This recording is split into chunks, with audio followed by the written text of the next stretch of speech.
પૂજા વિદ્યાલય ધોરણ 10 વિષય ગણિતમાં આજે આપણે પ્રકરણ 5 સમાંતર શ્રેણી વિશે જાણીશું. આ પ્રકરણ તમારી માટે બિલકુલ નવું છે, માટે દરેક વિદ્યાર્થી શાંતિથી અને સમજે અને વિડીયો ન સમજણ પડે તો 2-3 વાર ફરીથી જોઈને પણ સમજવાનો પ્રયત્ન કરે. પ્રકરણનું નામ છે સમાંતર શ્રેણી. આ પ્રકરણ ધોરણ 10માં પણ છે. આનાથી વધારે આગળ વિશેષમાં ધોરણ 11 સાયન્સમાં સમગુણોત્તર શ્રેણી પણ આવેલ છે. માટે અહીંયા આપણે સમાંતર શ્રેણીની વાત કરીએ તો સમાંતર શ્રેણી એટલે શું? તો બે ક્રમિક પદો વચ્ચેનો તફાવત સમાન હોય એટલે શું? તો આપણે જાણીએ છીએ કે દરેક વાર માનો કે અંકો સમાન ક્રમમાં હોય અને તેમના બે ક્રમિક પદો વચ્ચેનો તફાવત લેવામાં આવે અને જો એ તફાવત સમાન એટલે કે પહેલું પદ અને બીજું પદ, બીજું અને ત્રીજું, ત્રીજું અને ચોથું, આ રીતે દરેકે દરેક પદનો તફાવત જો સમાન હોય તો આપેલી શ્રેણી સમાંતર શ્રેણી કહેવામાં આવે છે. અહીંયા મેં તમને બતાવેલ છે કે 2 અલ્પવિરામ 7, 12, 17 અને 22, જેમાં 2ને આપણે A1 કહીશું, 7ને A2, 12ને A3, 17ને A4 અને 22ને A5. હવે આપણે એનો તફાવત એટલે કે D1, ડિફરન્સ, ઇંગ્લિશમાં એને ડિફરન્સ કહેવાય, ગુજરાતીમાં એને તફાવત, માટે D1 બરાબર A2 ઓછા A1 એટલે કે બીજા પદમાંથી પ્રથમ પદ માઇનસ કરતાં 7માંથી 2 જતાં 5 મળશે. ત્યારબાદ બીજું પદ લઈએ D2 તફાવત માટે A3માંથી A2 એટલે કે 12માંથી 7 જાય તો 5. તમે જોઈ શકો છો કે અહીંયા શ્રેણીમાં D1 અને D2 બંને શોધતા બંનેનો જવાબ 5 મળેલ છે.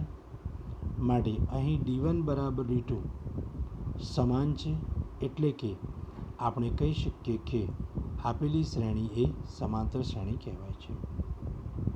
આગળ વાત કરીએ. માનો કે હું 2 અલ્પવિરામ 2 અલ્પવિરામ 2 અનંત સુધી પ્રથમ એને A1, બીજાને A2, A3 અને A4 કહેલું છે.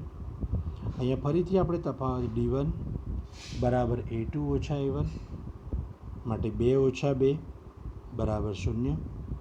તફાવત D2 બરાબર A3 ઓછા A2 એટલે 2 ઓછા 2 બરાબર 0. અહીં D1 બરાબર D2 હોવાથી આપેલી શ્રેણી આ પણ સમાંતર શ્રેણી કહેવાય છે. આગળ એક ઉદાહરણ જોઈએ આપણે કે 2 અલ્પવિરામ 8 અલ્પવિરામ 11 અલ્પવિરામ 17 અને 19 છે. અહીંયા પ્રથમ પદ 2, બીજું પદ 8, ત્રીજું 11, ચોથું પદ 17 અને 19 આમ અનંત સુધી વિસ્તરેલું છે. અહીં આપણે સૌ પ્રથમ તફાવત D1 લેતા 8 ઓછા 2 બરાબર 6, જ્યારે D2 એ 11 ઓછા 8 બરાબર 3, જ્યારે D3 એ 17 ઓછા 11 બરાબર 6.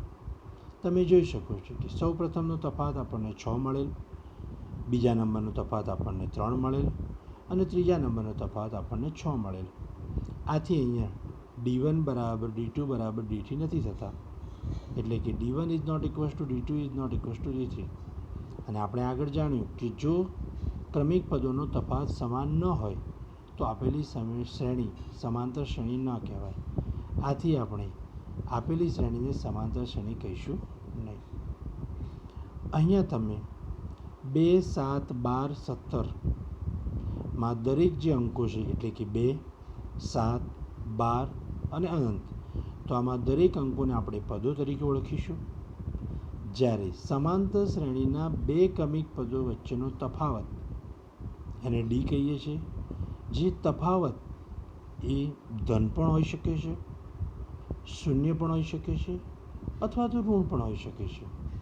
માટે ખાસ ધ્યાન રાખવાનું કે શૂન્ય કે ઋણ આવે, પરંતુ જો એ અંકો સમાન તફાવત હોય તો આપણે એને સમાંતર શ્રેણી તરીકે લઈશું. ધારો કે અહીંયા મેં એક શ્રેણી લખેલી છે A1 અલ્પવિરામ A2 અલ્પવિરામ A3 અલ્પવિરામ A4 dash dash dash AN. તો તમે જોઈ શકો છો અહીંયા પ્રથમ પદ A1, બીજું પદ A2, ત્રીજું પદ A3, ચોથું પદ A4 એમ કરતાં કરતાં શ્રેણી AN સુધી ગઈ છે. માટે આ શ્રેણીમાં આપણે n પદો આવેલા છે એવું કહી શકીએ છીએ. અને આને મેં શ્રેણી તરીકે લીધું છે માટે આપણે કહી શકીશું કે આના દરેક બે ક્રમિક પદો વચ્ચેનો તફાવત હંમેશા સરખો હશે. માટે A2 ઓછા A1 એ પણ સરખો, A3 ઓછા A2 પણ સરખો અને A4 ઓછા A3 પણ સરખો. આમ કરતાં કરતાં આપણે આગળના પદો લઈશું તો પણ દરેક બે પદો વચ્ચેનો તફાવત સમાન હશે. આથી આવી શ્રેણીને આપણે સમાંતર શ્રેણી તરીકે ઓળખીશું. A1 અલ્પવિરામ A2 અલ્પવિરામ A3 અનંત AN સુધી જે n પદોની શ્રેણી હતી એમાં અહીંયા A1ને પ્રથમ પદ કહીશું. માટે A1ને પ્રથમ પદ એટલે એ પણ કહી શકાય છે. જ્યારે બે ક્રમિક પદો વચ્ચેનો તફાવત D એટલે કે A2 ઓછા A1 એને બે ક્રમિક પદો વચ્ચેનો તફાવત કહીશું. ક્રમિક સમાંતર શ્રેણીને આપણે A અલ્પવિરામ A વત્તા D અલ્પવિરામ A વત્તા 2D અલ્પવિરામ A વત્તા 3D આ રીતે દરેક ક્રમમાં ડીનો વધારો થાય છે. માટે પ્રથમમાં A હતું, જ્યારે બીજા પદમાં A વત્તા D હતું. ફરીથી એક D ઉમેરતા A વત્તા 2D બનેલ છે. ફરીથી એક D ઉમેરતા A વત્તા 3D. આ રીતે આપણે આગળ સુધી n સુધી લંબાવી શકીએ છીએ. તો આવી કોઈ પણ ક્રમિક શ્રેણીને A અલ્પવિરામ A વત્તા D અલ્પવિરામ A વત્તા 2D અલ્પવિરામ A વત્તા 3D સ્વરૂપમાં પણ દર્શાવી શકીએ છીએ. હવે આપણે ઉદાહરણ 1ની વાત કરીએ. ઉદાહરણ 1માં 3/2 અલ્પવિરામ 1/2 અલ્પવિરામ ઓછા 1/2 અલ્પવિરામ ઓછા 3/2 સમાંતર શ્રેણીમાં A તથા D કહો અથવા શોધો. A એટલે શું? તો આપણે જાણીએ છીએ કે આપણે પહેલાં જ કહ્યું છે કે કોઈપણ સમાંતર શ્રેણીનું પ્રથમ પદ જેને A સંકેત વડે, જ્યારે બે ક્રમિક પદો વચ્ચેના તફાવતને D વડે કહીશું. માટે અહીંયા તમને ઉદાહરણ 1માં પ્રથમ પદ 3/2 છે. માટે તમને પ્રથમ પદ A બરાબર 3/2 મળે છે. હવે આપણે બે ક્રમિક પદો વચ્ચેનો તફાવત. અહીંયા તમારે એ જોવાની જરૂર નથી કે સમાંતર શ્રેણી છે કે નહીં. ઉદાહરણમાં આપણને પહેલેથી જ કહી દીધું છે કે આપેલી શ્રેણી સમાંતર શ્રેણી છે. ફક્ત આ શ્રેણીમાં તમારે A તથા D શોધવાના છે. A આપણને 3/2 મળ્યો, જ્યારે D બરાબર A1 3/2 છે, જ્યારે A2 1/2 છે. અને D માટે આપણે A2 ઓછા A1 એટલે 1/2 ઓછા 3/2 લઈએ. બંનેમાં લસા 2 સમાન છે માટે છેદમાં 2 મૂકીએ. જ્યારે અંશની બાદબાકી એટલે કે 1 ઓછા 3 માટે 1માંથી 3 જાય તો ઓછા 2 છેદમાં 2 અને 2ના છેદ ઉડી જતાં આપણને -1 મળે છે. આ રીતે ઉદાહરણ 1માં આપેલી સમાંતર શ્રેણીમાંથી પ્રથમ પદ A તથા બે ક્રમિક પદો વચ્ચેનો તફાવત -1 મળેલ છે. ઉદાહરણ 2માં આપણને જણાવ્યું છે કે આપેલી શ્રેણી સમાંતર છે કે નહીં તે જણાવો. આપણે આગળ વાત કરી ચૂક્યા છીએ કે જો કોઈ પણ શ્રેણી સમાંતર છે કે નહીં એ જણાવવું હોય તો હંમેશા આપણે એના બે ક્રમિક પદો વચ્ચેનો તફાવત શોધવો. જો આ તફાવત સમાન હશે તો આપણે આપેલી શ્રેણી સમાંતર કહીશું, નહીં તો આપેલી શ્રેણી સમાંતર નથી. પ્રશ્ન નંબર 1માં 4 અલ્પવિરામ 10 અલ્પવિરામ 16 અલ્પવિરામ 22 અનંત સુધી. અહીંયા આપણી સગવડ માટે આપણે દરેક પદની નીચે પદોના નંબર એટલે કે પહેલા પદને A1, બીજા પદને A2, ત્રીજા પદને A3, ચોથા પદને A4 આ રીતે ક્રમ આપી દીધેલા છે. હવે આપણે આનો ફક્ત તફાવત શોધવાનો છે. માટે સૌપ્રથમ D1 બરાબર A2 ઓછા A1. અહીંયા A2 તમને 10 આપેલ છે, જ્યારે A1 આપણને 4 આપેલ છે. માટે 10માંથી 4 જતાં આપણને 6 મળે છે.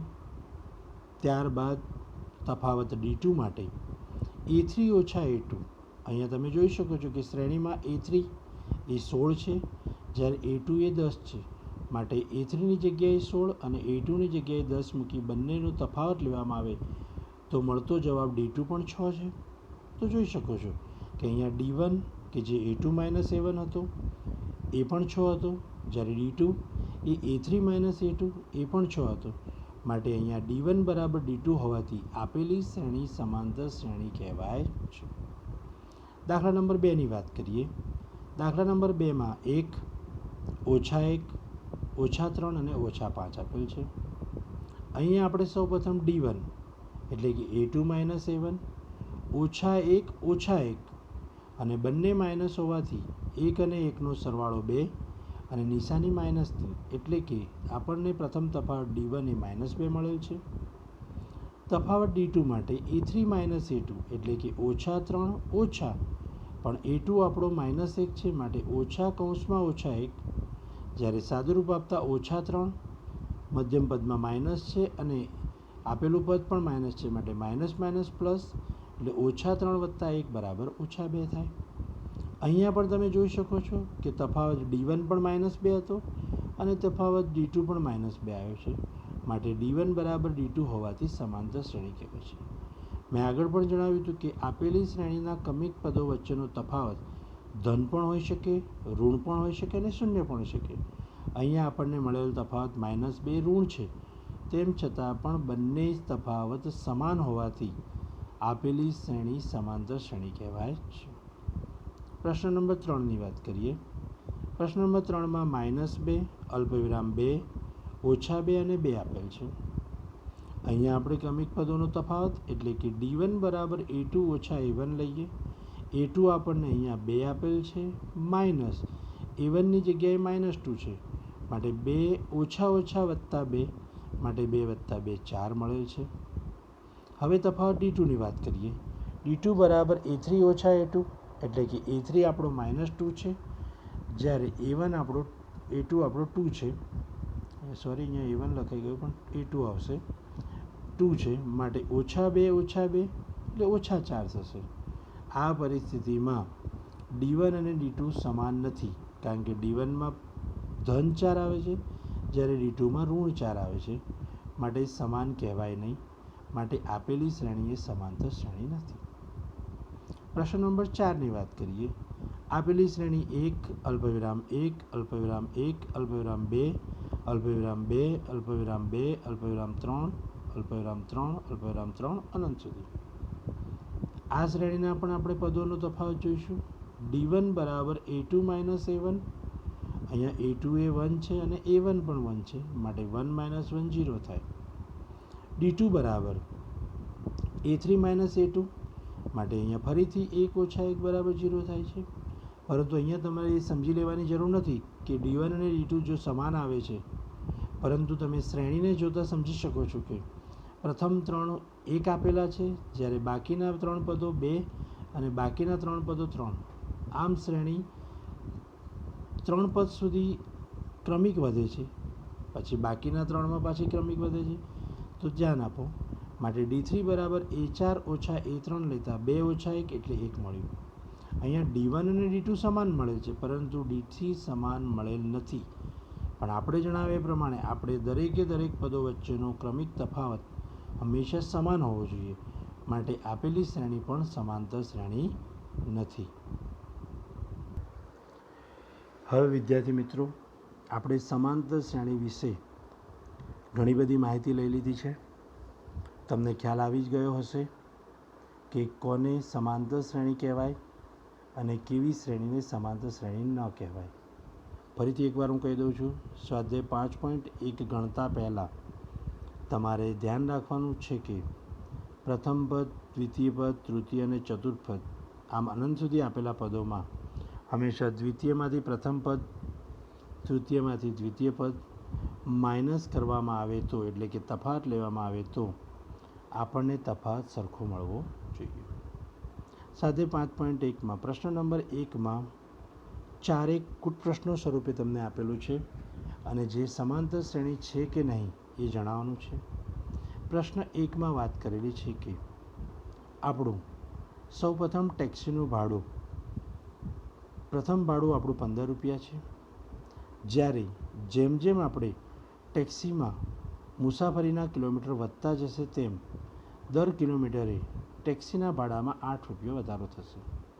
તો અહીંયા તમે જાણી શકો છો કે અહીં દર કિલોમીટરે ટેક્સીનું ભાડું 8 રૂપિયા વધારો થાય છે અને આથી તમને દરેક વખતે મળતો તફાવત પણ 8 જ મળશે. આથી બે ક્રમિક પદો વચ્ચેનો તફાવત સરખો થશે.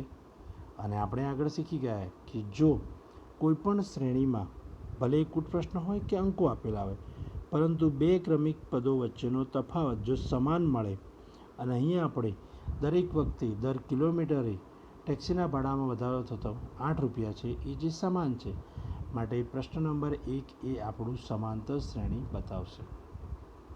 પ્રશ્ન નંબર 2માં તમને જણાવેલું છે કે એક બાટલામાં હવા ભરેલી છે, એમાંથી 1/4 ભાગને આપણે ખાલી કરવાનો છે, તો ત્યારબાદ મળતી શ્રેણી કેવી હશે? તો અહીંયા સૌપ્રથમ હું ધારીશ કે અહીં બાટલામાં હવાનું શરૂઆતનું કદ V છે, આપણે એને ઘનફળ સ્વરૂપ પણ કહી શકીએ છીએ. બાકી રહેતો ભાગ આપણા એક ભાગમાંથી દરેક વખતે 1/4 ભાગ ખાલી થાય છે, માટે મળતો ભાગ આપણને 1 - 1/4, 4 લસા લેતા 4 × 4 - 1/4 માટે 3/4 ભાગ મળશે. હવે તમે જાણો છો કે દરેક વખતે બાકી રહેતા કદનો ઘનફળ લેવામાં આવે તો સૌપ્રથમ આપણને V મળ્યું, ત્યારબાદ 3/4 ભાગના ગુણકમાં માટે 3/4 V, ત્યારબાદ આગળ જતાં જો આવી રીતે સળંગ બાદબાકી કરવામાં આવશે તો 3/4 વર્ગ ગુણ્યા V, એવી રીતે 3/4 ઘન ગુણ્યા V. આવી રીતે દરેક પદે આપણને 3/4 ઘાતમાં વધારો જોવા મળે છે. જો આ પદોનો આપણે તફાવત લઈશું તો આપણને સમાન મળવાનું નથી. માટે અહીં આપેલા કુછ પ્રશ્નોની જો શ્રેણી બનાવવામાં આવે તો ક્રમિક પદો વચ્ચે તફાવત સરખો નહીં મળે, માટે આ શ્રેણીને સમાંતર શ્રેણી કહીશું, માટે સમાંતર શ્રેણી નથી. પ્રશ્ન નંબર 3ની વાત કરીએ છીએ. અહીંયા એક કામ કરવામાં આવેલું છે કે જેમાં એક ખાડાને ખોદવા માટે મજૂરને આપવી પડતી મજૂરીની વાત છે. સૌપ્રથમ એક મજૂરી ફિક્સ કરેલ છે, પરંતુ મજૂરે એ રીતે નક્કી કરેલ છે કે દર મીટરે જેમ જેમ ખાડો ખોદાતો જશે તેમ દર મીટરે 50 રૂપિયા ખોદકામના મહેનતાણામાં વધારો કરશે. આથી દર મીટરે ₹50નો ખોદકામમાં મહેનતાણામાં વધારો થાય છે, જે સરખો છે. આથી તમે જ્યારે આની શ્રેણી સ્વરૂપે લખશો અને એના ક્રમિક પદો વચ્ચેનો તફાવત લઈશું તો દરેક વખતે તફાવત સરખો, એટલે કે આપણને 50 તફાવત મળશે. અને આપણે જાણીએ છીએ કે જો શ્રેણીમાં બે ક્રમિક પદો વચ્ચે મળતો તફાવત સમાન હોય તો આપેલી શ્રેણી એ સમાંતર શ્રેણી કહેવાય. માટે પ્રશ્ન 3 એ સમાંતર શ્રેણી કહે છે. પ્રશ્ન નંબર 4માં ₹10,000નું ચક્રવૃદ્ધિ વ્યાજ ગણેલ છે. તમે નાના ધોરણમાં શીખી ગયા છે કે સાદું વ્યાજ હંમેશા આપેલા વર્ષોનું એકસાથે ગણવાનું હોય છે, જ્યારે ચક્રવૃદ્ધિ વ્યાજનું ગણતરી આપણે દર વર્ષે પ્રથમ વર્ષે વ્યાજ શોધી એ વ્યાજને મુદ્દલમાં ઉમેરી બીજા વર્ષનું વ્યાજ, મળતું વ્યાજને ફરીથી મુદ્દલમાં ઉમેરી ત્રીજા વર્ષનું વ્યાજ, આમ ક્રમિક આપણે વ્યાજનો વધારો થાય છે. આથી ચક્રવૃદ્ધિ વ્યાજ એ આપણે હંમેશા વ્યાજનું વ્યાજ કહીએ છીએ. માટે અહીંયા ₹10,000નું ચક્રવૃદ્ધિ વ્યાજ છે, પરંતુ વ્યાજ ચક્રવૃદ્ધિ છે, માટે વ્યાજનું વ્યાજ મળશે. તેથી દરેક વખતે મળતો તફાવત સરખો થશે નહીં. અને આગળ જણાવ્યા પ્રમાણે જો શ્રેણીના ક્રમિક પદો વચ્ચેનો તફાવત સરખો નહીં થાય તો આપેલી શ્રેણી એ સમાંતર શ્રેણી ગણાશે નહીં. માટે પ્રશ્ન નંબર 4 એ સમાંતર શ્રેણી નથી. સાથે 5.1ના પ્રશ્ન નંબર 2ની વાત કરીએ. અહીંયા તમને પહેલેથી જ કહી દીધેલું છે કે આપેલી શ્રેણી એ સમાંતર શ્રેણી છે, પરંતુ આ સમાંતર શ્રેણીના બાકીના 4 પદો શોધવાના છે. આથી અહીંયા આપણે આ પ્રશ્નોમાંથી આપણે પ્રશ્ન નંબર 5ની વાત કરીએ, જે અપૂર્ણાંકમાં છે. આથી તમને થોડો અઘરો લાગશે, માટે હું એનું પસંદગી કરું છું કે એ બરાબર -1.25 છે, એટલે 2.5 છે, જ્યારે ડી બરાબર -0.25 છે. અહીંયા પ્રથમ પદ અને તફાવત આપી દીધેલા છે, કારણ કે આ સમાંતર શ્રેણી છે જ. ફક્ત તમારે આ શ્રેણીના બાકીના 4 પદો શોધવાના છે. મેં આગળ જણાવ્યું તે પ્રમાણે શ્રેણીને બીજા સ્વરૂપમાં એટલે કે એ અલ્પવિરામ એ વત્તા ડી અલ્પવિરામ એ વત્તા 2d અલ્પવિરામ એ વત્તા 3d આ રીતે લખી શકાય છે. જો શ્રેણીના 4 પદો શોધવા હોય તો સૌપ્રથમ આપણે એ, બીજા પદમાં એ વત્તા ડી, ત્રીજા પદમાં એ વત્તા 2d અને ચોથા પદમાં એ વત્તા 3d આ રીતે લખી દઈશું. સૌપ્રથમ વાત કરીએ તો એ એટલે કે -1.25 જે આપેલો છે, જ્યારે બીજા નંબરના પદમાં એ વત્તા ડી એટલે કે -1.25 વત્તા કૌંસમાં -0.25 આપેલો છે, કારણ કે આપણે ડી ઉમેરવાનો છે. પરંતુ અહીંયા બંને એની નિશાની પણ ઋણ છે અને ડીની નિશાની પણ ઋણ છે, અને તમે જાણો છો કે જો બંને માઇનસ હોય તો પ્રથમ સરવાળો કરો અને નિશાની માઇનસની મૂકવી. માટે આ બંનેનો સરવાળો એટલે કે બીજું પદ -1.50 મળશે. ત્રીજા પદની વાત કરીએ એ વત્તા 2d, આપણો અહીંયા એ છે -1.25 વત્તા 2 કૌંસમાં ડીની કિંમત એટલે કે -0.25 છે. 2ને 0.25 વડે ગુણતા આપણને -0.50 મળશે, જેને -1.25માં ઉમેરવામાં આવે તો આપણને ત્રીજું પદ -1.75 મળશે. હવે ચોથા પદ માટે એ વત્તા 3d માટે એ આપણો -1.25 છે, જ્યારે 3d એટલે 3 કૌંસમાં ડીની કિંમત -0.25, 3ને -0.25 સાથે ગુણવામાં આવે તો મળતો જવાબ -0.75 મળશે. એને -1.25માં ઉમેરવામાં આવે તો મળતો જવાબ -2.0 મળે છે. આ રીતે આપણને ક્રમિક એ અને ડી પરથી 4 પદો એટલે કે એ પ્લસ ડી, એ પ્લસ 2d અને એ પ્લસ 3d શોધેલ છે. આ રીતે તમે બાકીના દાખલા પણ કરી શકો છો. પ્રશ્ન નંબર 3માં એ તથા ડી શોધવાનું છે. આપણે પહેલાં પણ કરી ચૂક્યા છે. ફરીથી આપણે એક પ્રશ્ન નંબર 3 લઈએ કે જે અપૂર્ણાંક છે, સમય સંખ્યાઓ છે, જેથી તમને ખ્યાલ આવી જશે. આપણી શ્રેણી છે 1/3, અલ્પવિરામ 5/3, અલ્પવિરામ 9/3, અલ્પવિરામ 13/3. સૌપ્રથમ આપણે એ શોધવા માટે જાણીએ છીએ કે અહીંયા પ્રથમ પદ આપણને 1/3 આપેલું છે, માટે આપણને પ્રથમ જવાબ એ બરાબર 1/3 મળે છે. હવે આ શ્રેણી સમાંતર શ્રેણી તો છે જ, ફક્ત તફાવત ડી શોધવા માટે આપણે a2 - a1 એટલે કે 5/3 ઓછા 1/3 કરીએ. લસા 3 છે માટે છેદમાં 3 અને 5 ઓછા 1 એટલે કે 4 માટે મળતો તફાવત આપણને 4/3 મળે છે. આ રીતે તમે બાકીના દાખલા પણ કરી શકો છો. પ્રશ્ન નંબર 4 કે જેમાં આપણે જણાવવાનું છે કે આપેલી શ્રેણી એ સમાંતર શ્રેણી છે કે નહીં તે જણાવો. આમાં ઘણા બધા દાખલા આપેલા છે આપણને, પરંતુ મારી દ્રષ્ટિએ પ્રશ્ન 5 અને પ્રશ્ન 12 તમને થોડો અઘરો લાગે એવો છે.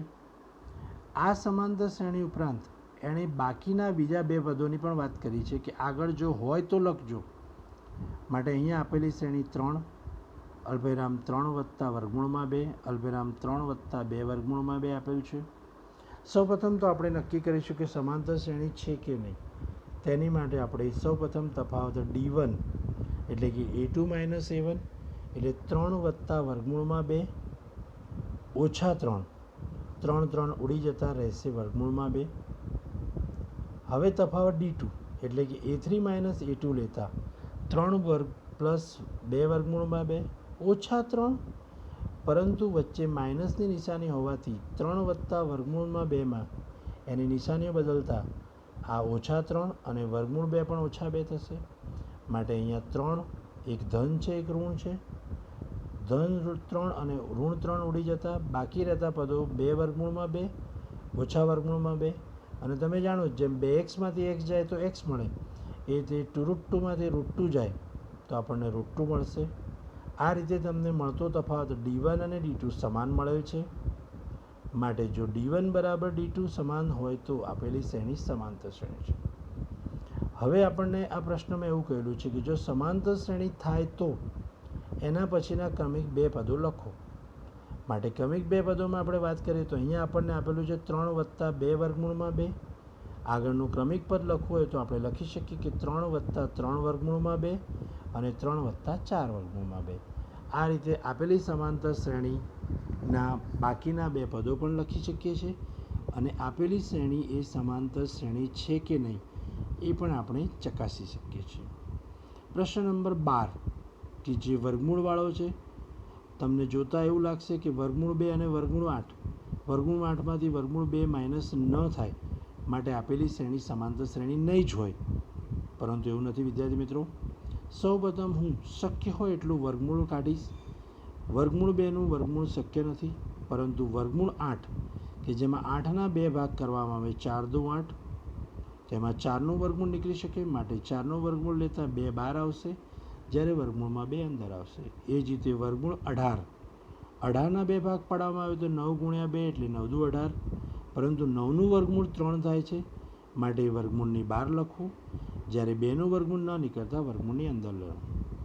32, 32ના 2 ભાગ પાડ્યા તો 16 દુ 32, જેમાં 16નું વર્ગમૂળ 4 છે માટે કૌંસની બહાર વર્ગમૂળની બહાર છે, જ્યારે વર્ગમૂળ 2 છે. આ રીતે હવે તમારી સંક્ષિપ્ત જે સમાંતર શ્રેણી બનેલ છે એ √2, અલ્પવિરામ 2√2, અલ્પવિરામ 3√2, અલ્પવિરામ 4√2 આ રીતે મળશે. માટે અહીંયા હવે આપણે સમાંતર શ્રેણી ચકાસવા માટે D1 એટલે 2√2માંથી √2 જાય. આગળ પણ જણાવ્યું કે 2x x જશે તો આપણને x મળશે. આ રીતે 2√2માંથી √2 જાય તો √2 મળશે. જ્યારે D2 બરાબર 3√2માંથી 2√2 જાય માટે ફરીથી આપણને 2√2 મળશે. અહીંયા ભૂલથી ફક્ત 2√2 લખાયેલું છે, પરંતુ હકીકતમાં ત્યાં 2√2 આવે માટે 3√2માંથી √2 જશે તો √2 મળશે. આથી આપણને અહીંયા D1 અને D2નો તફાવત બંને સમય વર્ગમૂળમાં 2 મળેલ છે અને તમે જાણો છો કે જો મળતો તફાવત સમાન હશે તો D1 બરાબર D2 થવાથી સમાંતર શ્રેણી છે. પ્રશ્નમાં એવું પણ કહ્યું છે કે જો સમાંતર શ્રેણી હોય તો બાકીના 2 પદો લખો. એટલે કે તમે જાણી શકો છો કે બાકીના 2 પદો એટલે 4 વર્ગમૂળ 2 પછી બાકીના 2 પદો આપણને મળશે 5 વર્ગમૂળમાં 2 અને 6 વર્ગમૂળમાં 2. પરંતુ આપણે પ્રશ્ન સ્વરૂપે લખવું છે. આપણે જે 4 વર્ગમૂળમાં 2 એ તો આપણે તફાવત માટે ફેરવેલું છે, પરંતુ 5 વર્ગમૂળમાં 2 અને 6 વર્ગમૂળમાં 2 ને જો વર્ગમૂળ સ્વરૂપમાં લખવું હોય તો 5 જે વર્ગમૂળની બહાર છે એને અંદર લઈ જતા એનો વર્ગ થશે એટલે 25 ગુણ્યા વર્ગમૂળમાં રહેલા 2 માટે આપણા √32 પછી આવતો ક્રમિક પદ છે વર્ગમૂળમાં 50. આ જ રીતે આપણું પાંચમું પદ છે 6 વર્ગમૂળમાં 2. 6 એ વર્ગમૂળની બહાર છે, પરંતુ વર્ગમૂળની અંદર લઈ જતાં 36 થઈ જશે અને 36ને 2 વડે ગુણીશું એટલે 72 થશે. આ રીતે આ સમાંતર શ્રેણીના પાંચમું અને છઠ્ઠું પદ સમાંતર શ્રેણી હોવાથી વર્ગમૂળમાં 50 અને વર્ગમૂળમાં 72 મળશે. આ જ રીતે તમે પ્રશ્ન નંબર 4માં સૌપ્રથમ તમારે સમાંતર શ્રેણી છે કે નહીં તે ચકાસવાનું. જો સમાંતર શ્રેણી હોય તો જ એના બાકીના એટલે કે પાંચમું અને છઠ્ઠું અથવા છઠ્ઠું અને સાતમું પદો શોધવા. બાકી જો સમાંતર શ્રેણી ન હોય તો એનું આગળના પદો શોધવાની જરૂર નથી, કારણ કે જો સમાંતર શ્રેણી હશે જ નહીં તો એમાં સરખો તફાવત મળે નહીં અને એ તફાવત તમે વધારી પણ ન શકો. માટે કે તમારે સમાંતર શ્રેણી ન હોય તો એના આગળના 2 પદો શોધવાની જરૂર. તો વિદ્યાર્થી મિત્રો, આ રીતે તમે આજે સમાંતર શ્રેણીનું જ્ઞાન, સમાંતર શ્રેણી છે કે નહીં, પ્રથમ પદ કોને કહેવાય, તફાવત કઈ રીતે શોધાય, આપેલું જો પદ સમાંતર શ્રેણી છે કે નહીં તો બંને તફાવત D1 D2 શોધી, જો સમાન થતા હશે તો સમાંતર શ્રેણી હશે, નહીં હોય તો સમાંતર શ્રેણી નહીં હોય. આ રીતે તમે સ્વાધ્યાય 5.1નો પ્રશ્ન 1 મેં પૂર્ણ કરેલ છે, જ્યારે પ્રશ્ન નંબર 2, 3 અને 4માં અમુક દાખલા મેં કરાવેલ છે. બાકીના દાખલા તમે મેં ગણાવેલા દાખલાની મદદથી એને અનુરૂપ સ્વાધ્યાય 5.1ના બાકીના દાખલા ગણવા, જેથી કરીને આ જે તમારા કોર્સમાં સૌપ્રથમ આવેલું ચેપ્ટર છે તમારી માટે નવું છે, માટે આ સમાંતર શ્રેણી તમે આરામથી અને શાંતિથી શીખી શકો એટલા માટે એની વ્યવસ્થિત રીતે પ્રેક્ટિસ કરવી. ભાગ 2માં આપણે nમું પદ શોધવા માટેના દાખલા કરીશું.